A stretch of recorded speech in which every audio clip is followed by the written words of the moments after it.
Renuncia de derechos. El fanfic no me pertenece, le pertenece a LDGV. El link en la descripción. Tampoco me pertenecen las músicas imágenes que aparezcan en este video.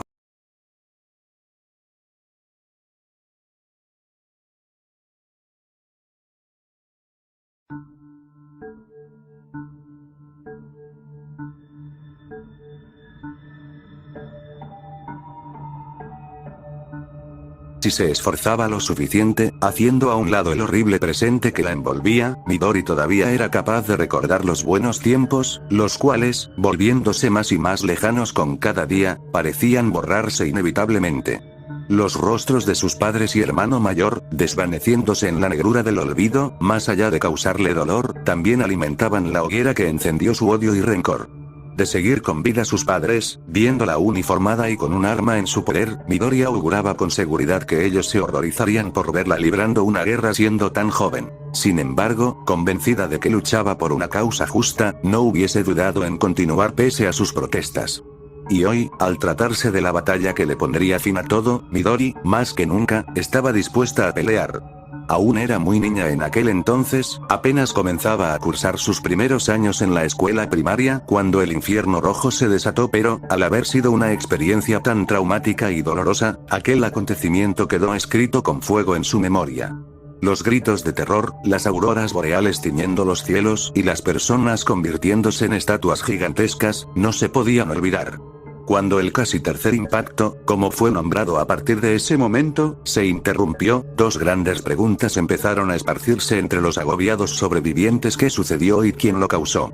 El que, al tratarse de un evento envuelto en secretos y misterios, fue casi imposible de discernir para la mayoría, la cual, simplificando el suceso, sencillamente lo definió como el fin del mundo. Por ende, tratándose de una pregunta mucho más fácil de contestar, el quien de inmediato tuvo nombre y apellido: Shinji Ikari. Midori, quien en su niñez no entendía nada, no le dio importancia al culpable del apocalipsis, al no lograr sacarse de la cabeza las atroces imágenes mentales de sus padres y hermano, convirtiéndose en aquellas efigies que pasaron a ser bautizadas como los errantes. Desamparada, herida y sin un lugar a donde ir, aquel que era conocido como Shinji Ikari no era más que un mito urbano sin cara ni voz. Un fantasma al que le era imposible imaginar. No obstante, transformándose en el receptor de su resentimiento, Shinji Ikari se volvió la razón que la hizo ponerse de pie y dar hasta su último aliento por recuperar un planeta que yacía perdido. Misato, yo pilotearé la unidad 01. Sí, pues, al hallarse rodeada por sus compañeros de tripulación, junto a los restos de la destruida unidad 02, ahora ese nombre cobraba toda la atención que Midori pudiese darle. Tanto sus ojos como sus oídos se enfocaron en ese niño, en ese demonio de apariencia inofensiva que poseía la capacidad de engañar y manipular, con su fragilidad, una mujer tan férrea como la mismísima líder de Huille. Si haces esto, Shinji, te verás obligado a enfrentarte a Gendo Ikari. Lo sé, lo enfrentaré a mi manera. Ante esto, ya no pudiendo tolerar más tal desfachatez, sus labios rompieron su prolongado silencio. Esperen un segundo. Ganándose las miradas de todos los presentes, Midori, viendo como Shinji la veía fijamente, no hizo nada por disimular su rabia. ¿Acaso esto es una maldita broma? No pueden estar hablando en serio. Si bien Misato ocultaba sus emociones con sus lentes oscuros y sombrero, Midori, sintiendo cómo la observaba con dureza, no vaciló en desafiarla al sentirse traicionada por ella. No pueden dejarlo pilotear un Evangelion otra vez. Nos matará a todos. De nuevo, sin que nadie refutara sus reclamos, Midori tuvo carta blanca para continuar. Ya me temía que algo así fuese a suceder. Ante los allí reunidos, sin importarle las consecuencias, Midori Kitakami desenfundó la pistola que conservó escondida con ella desde el inicio de la misión. Tenemos permiso para disparar en una situación así. En caso de una emergencia extrema, se debe evitar, a cualquier costo, que Shinji Ikari vuelva a pilotear un Evangelion. Ritsuko, la vicecomandante de Huille, mostró intenciones de decir algo, pero Midori, apuntando directamente hacia Shinji, le arrebató el aliento. Misato, sin inmutarse, se mantuvo firme. Ese maldito niño no es más que una plaga. Él inició el casi tercer impacto, nunca lo perdonaré. Midori, harta de solo acumular derrotas en una organización que pretendía salvar el mundo, Midori, deslizando un dedo hacia el gatillo, se disponía a consumar su venganza. Por su culpa perdí a mi familia, todo fue por su culpa. Sus manos, temblando con nerviosismo y ansiedad, le dificultaron la tarea de apuntar con precisión. Pese a eso, aferrándose a los escasos recuerdos que atesoraba de su familia, Midori puso en práctica todo el extenuante entrenamiento que recibió cuando se enlistó en las tropas de Uille. Así, aprovechando que nadie intentó detenerla, aplicando presión en el disparador, Midori se preparó. El inconfundible sonido de un disparo impactando cerca de los pies de Shinji retumbó en los oídos de los allí congregados. No obstante, para asombro de la propia Midori, no fue su arma la causante de aquel estruendo.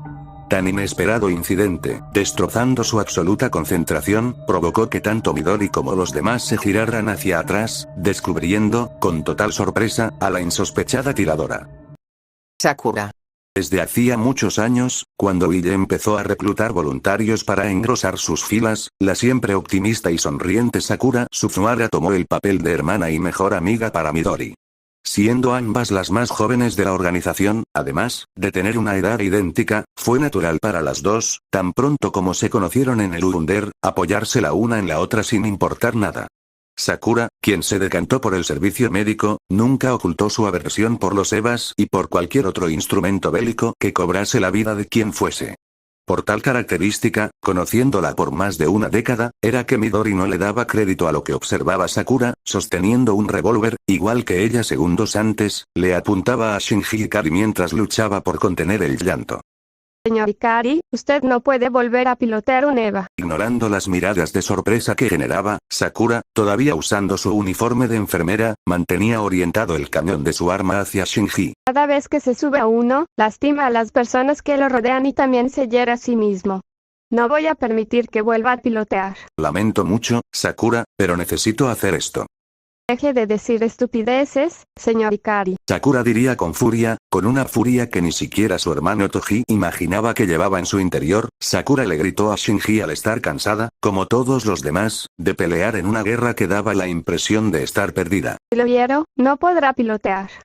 Le dolerá, pero será 1000 veces mejor que volver a pilotear. Hago esto por su propio bien, señor Ikari. Si bien nunca le comentó a nadie de sus planes, mucho menos a Sakura, para Midori era muy satisfactorio saber que contaba con alguien de su lado, para detener, definitivamente, a esa pestilencia que se hacía llamar Shinji Ikari. Tal vez las intenciones de Sakura no eran homicidas, empero, sin bajar su pistola, cualquier resultado era bueno para Midori si este implicaba sacar del juego a Shinji Ikari. Así pues, escuchándose una segunda detonación, Sakura accionó su revólver al dispararle el abdomen de Shinji, teniendo la esperanza, por más ilusa que pareciese, que el impacto no lo mataría y se limitaría a solo dejarlo inconsciente. No obstante, volviendo a ser tomados con la guardia baja, una voz de mujer, emitiendo un quejido adolorido, congeló la sangre de Sakura a su vez que hizo hervir la de Midori. Sato. Capitana Katsuragi. Y Sato, con unos reflejos impresionantes, consiguió interponerse en la trayectoria del proyectil, recibiéndolo ella en lugar de Shinji. Ante esto, teniendo dificultades para mantenerse en pie, la líder de Uille casi cayó arrodillada al suelo, pero Shinji, abrazándola como un hijo a su madre, le dio soporte ayudándola a mantenerse erguida, en tanto su herida, sangrando con abundancia, empapó sus ropas. Hace 14 años, todos nosotros hubiéramos muerto de no haber sido por Shinji. Es verdad que sus acciones nos condenaron desde entonces, pero yo me siento agradecida por lo que hizo. Yo confío plenamente en Shinji Ikari, confío en él hasta el final. Allí, todavía portando su pistola, las palabras de Misato no llegaron a calar en los oídos de Midori, la cual, con cada vez más indignación, se convencía en su totalidad que Misato no era la indicada para liderarlos. Su pasado con Shinji Ikari, sea cual sea, la enceguecía, le nublaba la razón impidiéndole admitir que el desastre que padecían era responsabilidad única de ese mocoso al que protegía. Ese maldito demonio lo destruyó todo, le arrebató a su familia y le robó la inocencia al ser solamente una chiquilla. Era el responsable de haberlos empujado a esta crisis, de hacerlos anhelar la muerte al ser esta más amable que la vida misma. Así, sin importar las excusas ni las justificaciones, Midori no podrá perdonarlo nunca ni tampoco darle las gracias por salvarlos. Es verdad que Shinji nos salvó la vida muchas veces, pero también es el culpable de la muerte de millones de personas. Sin poder contenerse más, llorando abundantemente, Sakura desbordó su angustia en la forma de incontables lágrimas. ¿Un héroe y un villano? Nada de esto tiene sentido. Viendo a Sakura desplomarse en el suelo, llorando sin control al sentirse abrumada por la contradicción que Shinji simbolizaba, Midori, teniendo muy claro el panorama, meramente se quedó con una parte de lo dicho por su amiga Shinji. Ikari era un villano, y como tal, debía pagar por sus crímenes. Por ello, sacándole provecho a la desatención de Misato y compañía, Midori le apuntó nuevamente a Shinji.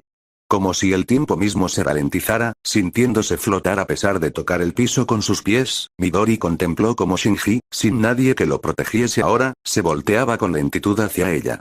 Sus miradas, conectándose, se sostuvieron una sobre la otra en tanto los restantes miembros de Huille corrían en ayuda de Misato. Ante esto, cerrándose su ventana de tiro, Midori se preparó para disparar. Un segundo antes, cerrando sus ojos para tranquilizarse, Midori regresó a su punto de partida, luchando, por traer al presente, las mejores memorias de su familia. Fueron imágenes felices, propias de una época que ya no volverá y que solo vivirá en sus recuerdos. Más que ser una justa venganza, era una necesaria dosis de sanación personal, un exorcismo para el copioso rencor que envenenaba su espíritu. Vio a su padre sonriéndole. Vio a su madre ofreciéndole un abrazo.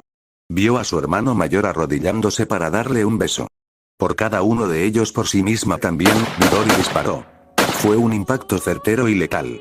Del mismo modo en que sucedió con Gendo Ikari, el cráneo de Shinji, expulsando materia cerebral, explotó en una nube carmesí al ser destrozado por la bala. Sin embargo, a diferencia de su maligno padre, su herida no le permitió continuar con vida, derrumbándose, de espaldas, para no volver a levantarse jamás. Misato, pasando por alto la lesión en su costado, vociferó el nombre de Shinji con horror e impotencia, la cual, cayendo tumbada junto a él, perdió la elocuencia al mirar la cara desfigurada de quien fue su protegido alguna vez. Ritsuko y los otros integrantes de la tripulación, en especial Sakura, padecieron de la misma mudez al ver el creciente charco escarlata que se formó debajo del cuerpo inmóvil de Shinji. Ahora mi familia descansará en paz. La guerra estaba más que perdida, Midori era la primera en reconocerlo. Aún así, poco le importó. Ni Gendo Ikari ni sus demenciales objetivos poseían valor alguno para ella. Su principal deseo, el que fuese la causa de unirse a Huille para luchar, finalmente se concretó. Shinji Ikari, el maestro del juicio final, el autor de sus horas más oscuras y mayores tormentos, yacía muerto por su mano frente a ella. Misato ordenaría su arresto, acabaría encarcelada en alguna celda del Wunder. Ninguna de esas posibilidades la asustó, ni siquiera la muerte la aterraba, al contrario, la esperaba para recibirla con una sonrisa, al saber, segura de sus convicciones, que al perecer se reunirá con su familia en donde sea que estuviese. Entretanto, volando por encima de sus cabezas, demasiado arriba para que pudiesen alcanzarlo, un hombre hecho a sí mismo un dios los contemplaba con fría indiferencia.